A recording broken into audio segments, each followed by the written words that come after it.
Who knew Barry Trotz hates you two? Plus 9 goals in the third period between the Minnesota Wild and Vancouver. We'll break down all of the crazy action all the way to the finish. And the Edmonton Oilers have games in hand on everybody. How far up the ladder can they climb in the Pacific Division? All that and more coming up on today's episode of the Locked On NHL podcast. We are your team every day. You're Locked On NHL, your daily podcast on the National Hockey League. Part of the Locked On Podcast Network, your team every day.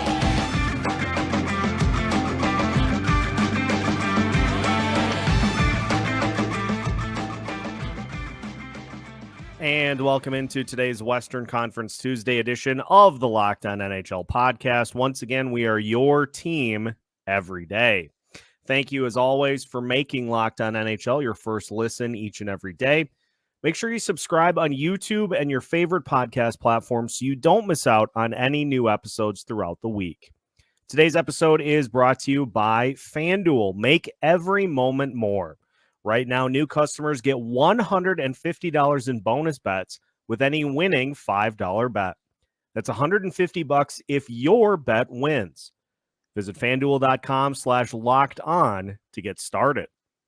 On today's episode of the Locked On NHL podcast, we'll talk about Barry Trotz slamming the hammer down on the Nashville Predators after a big loss to the Dallas Stars. We'll talk about the crazy finish between Minnesota and Vancouver and the Edmonton Oilers and how far they can climb the ladder. My name is Seth Toupal, host of Locked On Wild.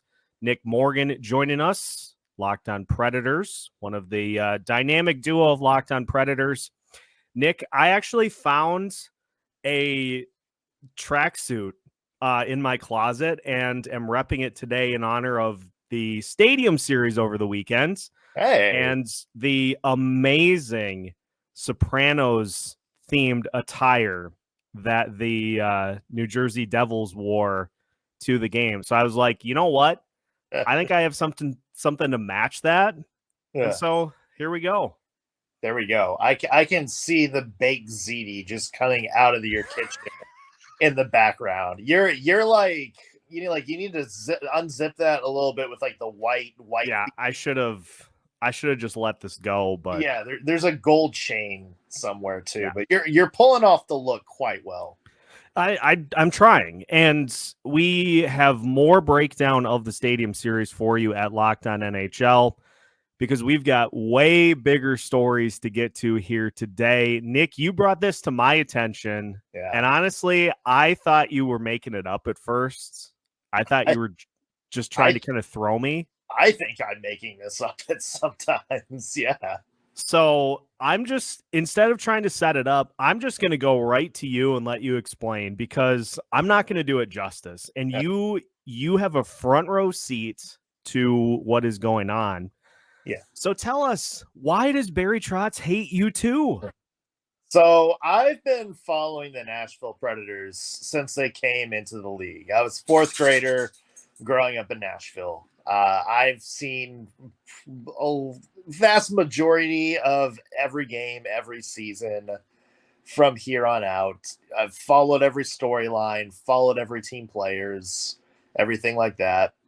This has got to be one of my favorite Nashville Predators storylines ever. So here's the gist. And this came from the 32 Thoughts podcast from Elliot Friedman. The Nashville Predators, they are going to play the Vegas Golden Knights, I believe, tonight in Vegas. They wanted to they played St. Louis Saturday afternoon. They wanted to leave St. Louis and fly to Vegas early and go to the U2 concert. Apparently, some of the players, like key players in the locker room, had approached the team.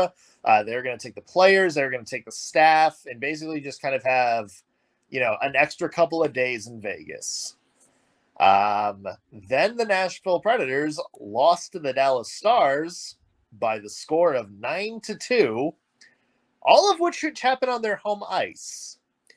And at some point after that, Barry Trotz and Andrew Burnett got together and said, nope, that's not happening anymore. They changed the team schedule. They came back to Nashville after the Blues game, and I think they left for a day, or they left to Vegas like a day after, something like that. Basically, they said, we're not going to Vegas anymore. We're not going to this U2 show. You're not taking the staff. You're not taking the players. You're coming back home to Nashville because, as Elliot Friedman quoted Barry Trotz, just the effort wasn't there and the standards have dipped.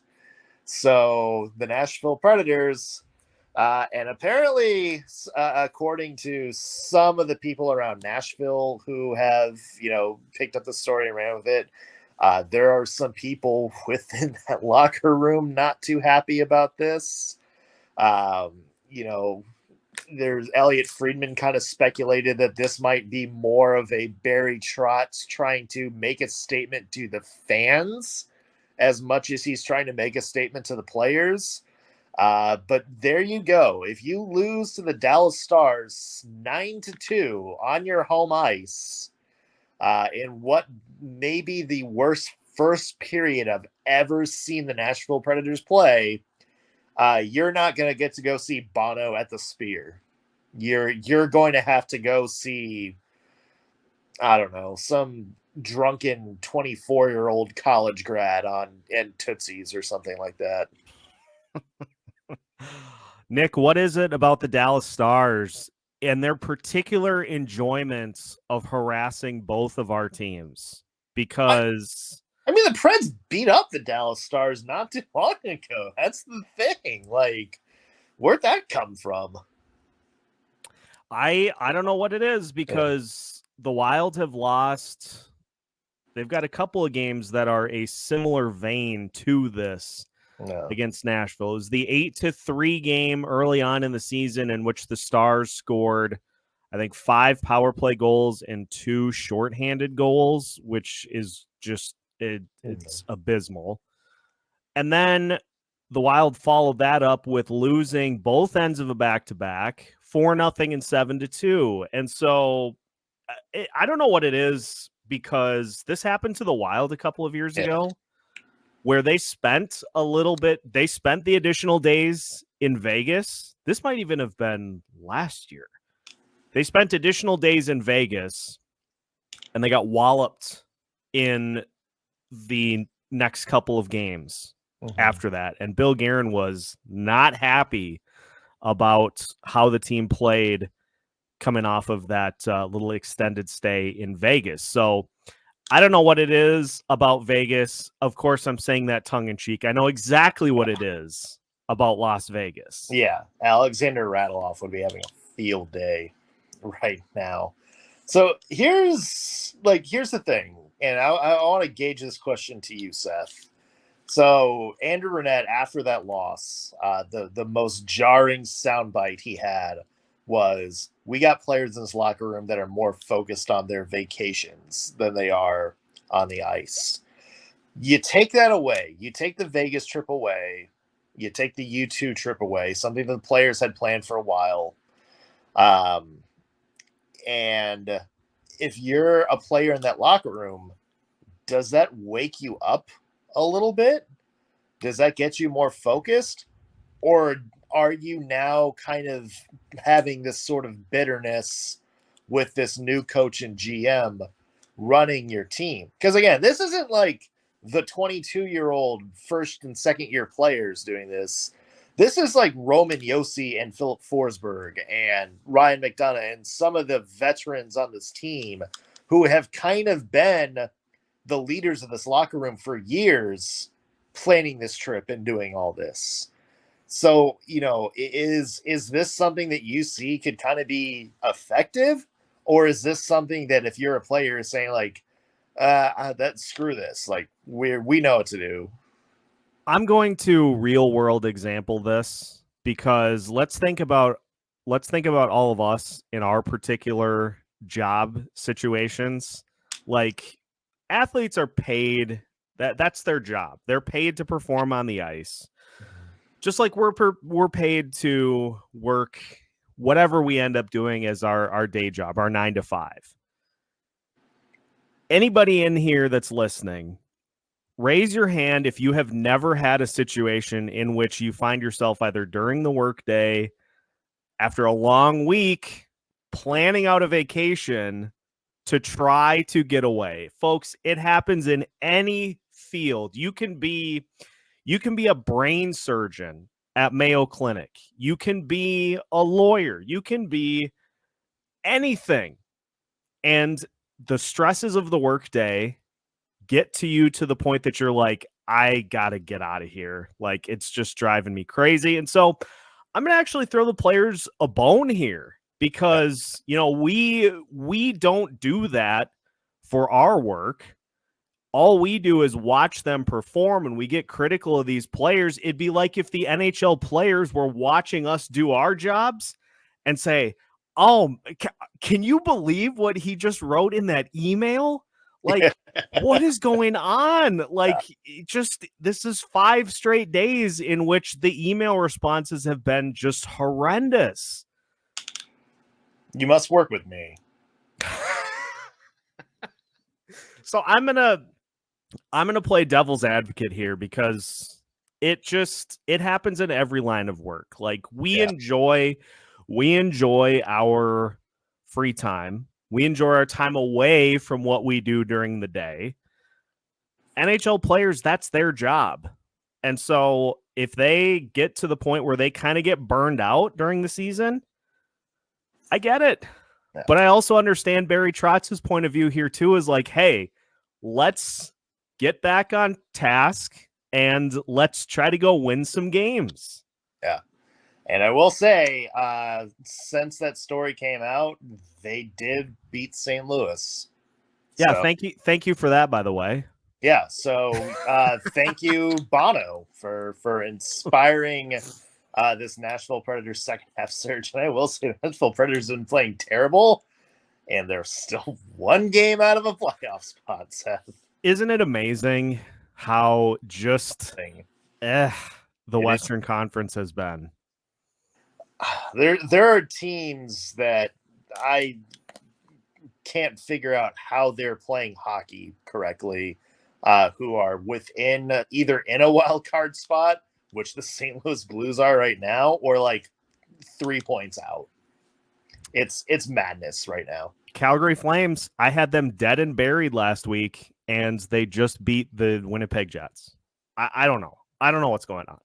God bless the West. And speaking of, I don't know what's going on, let's talk about the game that I was at between the Minnesota Wild and the Vancouver Canucks, because if you would have told me going into the arena that I was going to see 17 goals, like 50 penalties, 3 players record a hat trick, and that wouldn't even be the craziest part of the game, you're in for a story. So we will recap one of the craziest games of the season as we continue today's episode of the Locked On NHL podcast after this.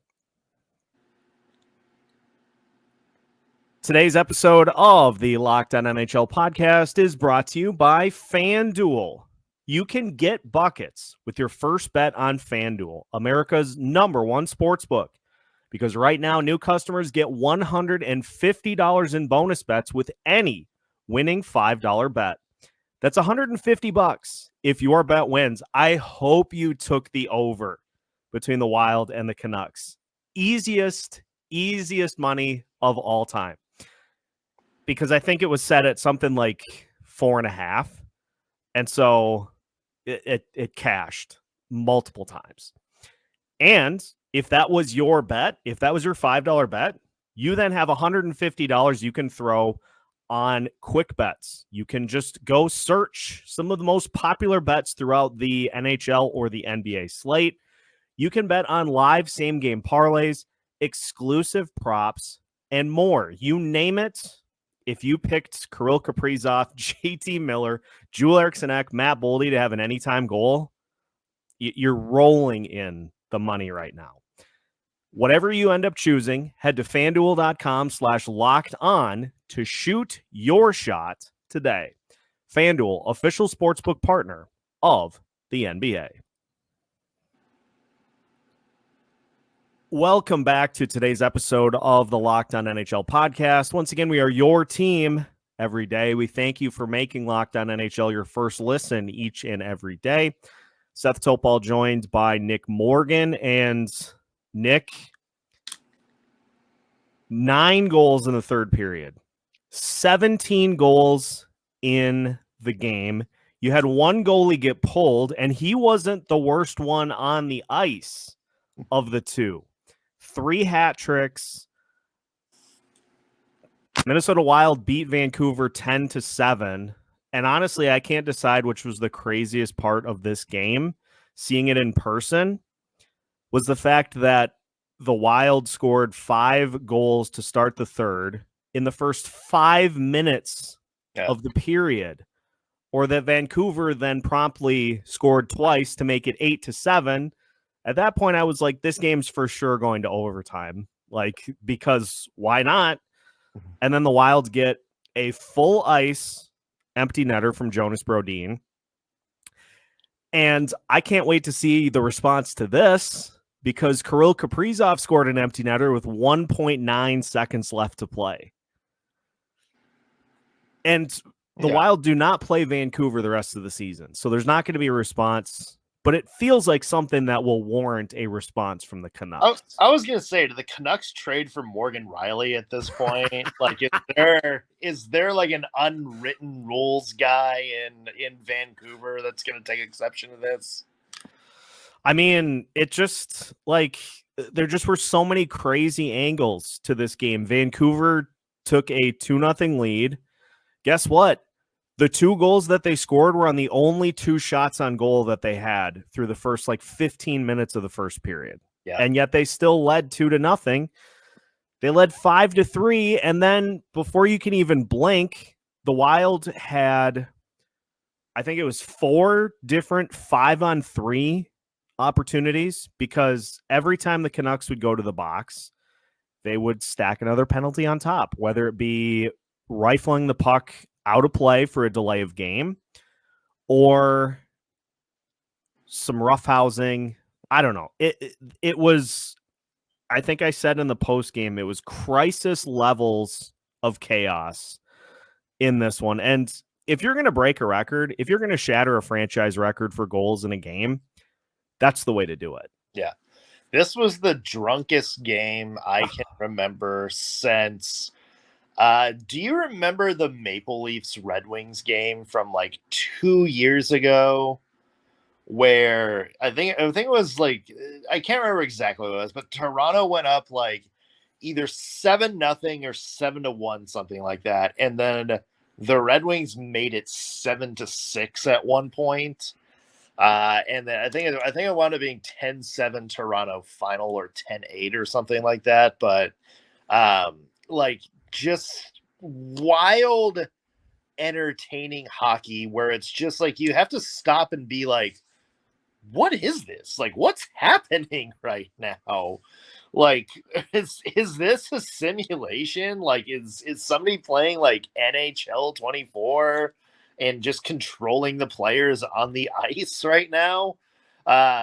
It's crazy, but I have to say, it was one of the more fun games of the season, just because it was absurd. It had just a little bit of everything. It had the Wild score line. It just had, because it was, correct me if I'm wrong, Minnesota was down 5-3 entering the third, right? Yes, correct. Yeah. So there's a crazy comeback aspect of that. There's just the onslaught of goals in the third period. There's all these random penalties. There's sort of that weird Kaprizov situation at the end that some people weren't happy with, but yeah, I mean, you got to go for 10 at that point, right? Yeah, I mean, it completed the hat trick for him. Yeah. Oh, by the way, JT Miller had a hat trick in 2 periods of play. Joel Eriksson Ek had a hat trick, and Kirill Kaprizov had a hat trick. Is that do you know off the top of your head, is that the most hat tricks in one game in the Cap era? It's got to be. But I feel like, as with all just crazy stats, there's going to be one insane game that tops it. Yeah, I'm trying to think of any off the top of my head where there's been 3 hat tricks in a game. I don't know. Well, I'm sure somebody will post about that. But I mean, but that's entertaining hockey, Seth. Like, you can't take that away. And look, it's I'm not gonna say it's good hockey. And I'm sure you'll agree. I'm sure there's a lot of things you could probably want to clean up across the board if you're either team. But you know what? Like, we watch this to be entertained. Like, we watch sports to be entertained. Mm-hmm. And this, to me, is by far the most entertaining game of the season. Oh, hands down. And I was looking for recent examples of this. There was a game last year between the Los Angeles Kings and the Seattle Kraken that had 17 combined goals. It was a 9-8 overtime win for I believe it was Seattle that got the win. It was Andrei Burakovsky that scored the OT winner. I forgot about that game. Yeah, that was another wild one. And that's the 12th, according to NHL Public Relations. I'm so glad this article has the tweet in here. The Seattle Kraken and the Los Angeles Kings combined for 17 goals, marking the 12th regular season game in the past 35 years to feature as many goals. So the Minnesota Wild and the Vancouver Canucks get added to that list. Just insane crisis levels of chaos. And it was amazing to see, too, in person, because first 2 periods, Wild fans didn't have a ton to cheer about. Goal 1 through 5, and actually, I'll even say goals 6 and 7 of the third period, the fans found a way to up the noise level every single goal. To the point where when they took the lead at 6-on-5, I turned to some of the other people in the press box and I'm like, I'm my eardrums are gonna pop. Like, this is insane. Yeah, it's crazy. I can't imagine being there. Like, that had to be one of the coolest games just to be at. If you'd like to hear more about it, make sure to tune into today's episode of Locked On Wild, where we'll break things down in full between these two teams, because there's a lot more that went into that game than what we talked about here. But that is a man who knows how to put a good tease together. Yeah, that is a professional level segue. And tease. And speaking of professional level segue, we talked about the Western Conference being kind of weird. There is a chance that one of the teams in the Pacific Division, because of the amount of games in hand they have, may make a little more noise than they already have in the standings. And so we'll finish by talking about the Edmonton Oilers as we continue today's episode of the Locked On NHL podcast after this. Today's episode of the Locked On NHL podcast is brought to you by Sleeper, by Game Time. Folks, if you are looking for the right game day experience and trying to avoid some of those last-minute ticket buying nightmares, Game Time is here to help, because who doesn't have a relatable experience where you tried to buy tickets the day of, they ended up being way more expensive than you thought because of those last-second fees, or you go to the venue and you can't see a thing because your seat view is obstructed. Game Time can help you eliminate all of those stresses by offering last-minute tickets and flash deals, plus views of every seat in the venue. And when they show you the price of your tickets, that is what the price ends up being, because they put all the fees in up front, so there are no hidden surprises when you hit the checkout line. Take the guesswork out of buying tickets with Game Time. Download the Game Time app, create an account, and use code LOCKEDON for $20 off your first purchase. Terms apply. Again, create an account and redeem code LOCKEDON for $20 off. Download Game Time today. Last minute tickets, lowest price guaranteed.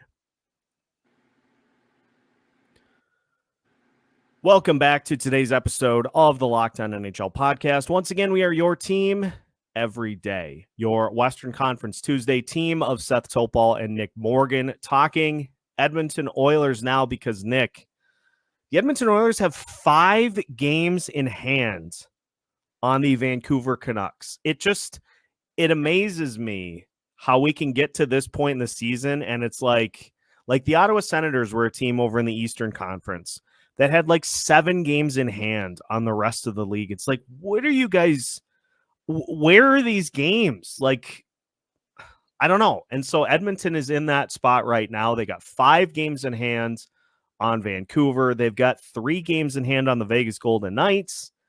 They're only 3 points behind Vegas. So are we going to see the Edmonton Oilers climb further in the Western Conference standings with these games in hand? So I have 2 things on this that I think is going to play a role.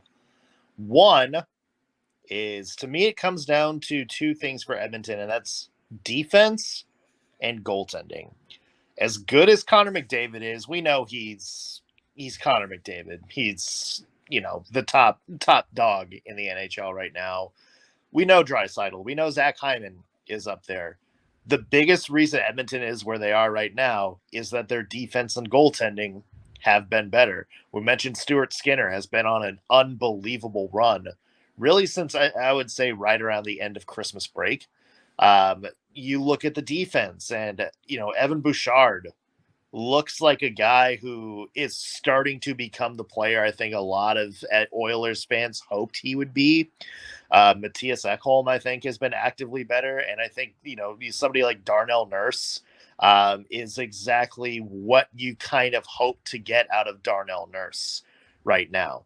Those are everything is going right on the back end for Edmonton right now.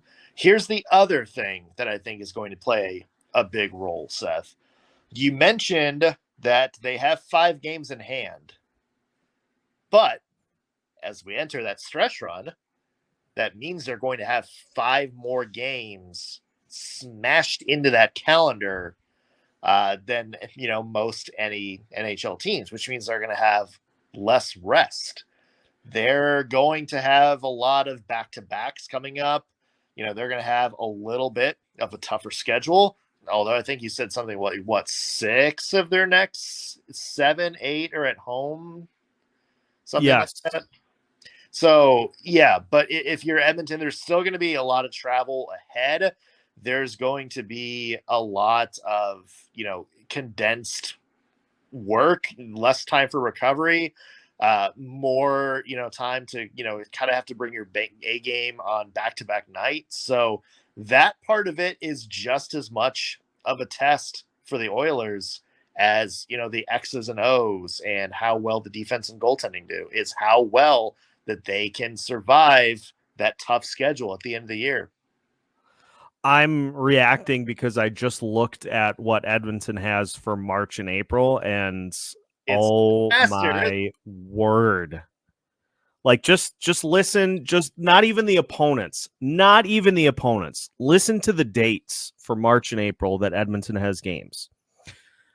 They play on February 28th, then March 2nd, 3rd, 5th, 7th, 9th, 10th, 13th, 16th, 19th, 21st, 23rd, 24th, 26th, 28th, 30th, and then it gets worse in April. April 1st, April 3rd, April 5th, April 6th, April 10th, April 12th, April 13th, April 15th, April 17th, April 18th. Now you can talk about the opponents, because there's Vegas a couple times in there. I know Vancouver's in there a couple times. Even a team like Calgary, those Battle of Alberta games are rough. Yep. Calgary's a tough team, so this isn't going to be a cakewalk for Edmonton. No. And you think even about the Buffalo Sabres on March 9th. Yeah, Buffalo's not great, but you as a West Coast team are playing that game at 11:30 a.m. on a Saturday. Yeah. Like, Okay. Good luck with that. Yeah, well, we'll see if they stop at the Sphere in Las Vegas beforehand before they make it out there. Just as long as there's no U2 shows. Yeah. Do you think Barry Trotz should have punished the Preds by making them go to just whatever the worst show in Vegas was? Which is what? Like Wayne Newton tribute or something like that? Or Oh boy, it would have to be some sort of an impersonator. Carrot I Top? Carrot Top's still out there? Carrot Top would be a good one. That would actually honestly be better for Barry Trotz to say, "Hey guys, we bought the tickets for you, so have fun." And then you end up going to, like, I don't know, the third act of the Blue Man Group Yeah. at a secondary casino, like just off the strip. You're like, are we in the right place for Yeah. this? And so they're like texting Trotz, and he's like, yeah, no, this is what. And then he has like a group text all scheduled out, and he's like, this is what you get for getting creamed. Yeah. Enjoy it. This is your one shot in the first period punishment right here. They're like, oh man, we're never losing again. This was awful. Yeah, enjoy an evening with Scott Baio at the Harrah's Casino next to Golden Corral at Red Rocks Park. Yeah, no disrespect to the third act of the Blue Man Group. Yeah. I've heard they're terrific. Yeah, we're not bashing anybody. We're not bashing Scott Baio or I don't even know. I guess this just shows how in tune we are with the lower level acts out in Las Vegas. Yeah. Yeah, I've only been twice, and both things I went to go see were great. That's once more than I've gone, and I was not of I wasn't able to go out on the casino floor. I was so young when I was last there. Yeah. They're like, you got to stay within the lines on the carpet. And I'm like, oh, that's dumb. But I see now why they do that. Yeah, Ocean's 11 just gave everybody a bunch of ideas. Yeah. So who knows? Maybe I don't know what does Nashville have for their upcoming schedule. Do they play Vegas again? Yes, they play them in Nashville though. Yeah. So maybe they'll get the reverse. Maybe they'll get the reverse Vegas, and Vegas will come out and try to go to a show, and Bruce Cassidy will be like, "No." Yeah. Does Vegas come 2 days early to see somebody at Bluebird Cafe or something like that? Or it's certainly possible. Yeah. Who knows? Well, that's what we got for you here today. So thank you, as always, for tuning in to today's episode of the Locked On NHL podcast. Once again, give us a like before you head out for the day, and make sure to subscribe on your favorite podcast platform so you don't miss out on any of the biggest stories in the NHL from our wide array of panelists throughout the week. We've got Western Conference Tuesday. We take a look at the Eastern Conference. We've got on Monday big headlines throughout the entirety of the NHL, plus power rankings as well throughout the week. So make sure to subscribe so you don't miss out when new episodes drop here on Locked On NHL. You can find new episodes every Monday through Friday as part of the Locked On Podcast Network.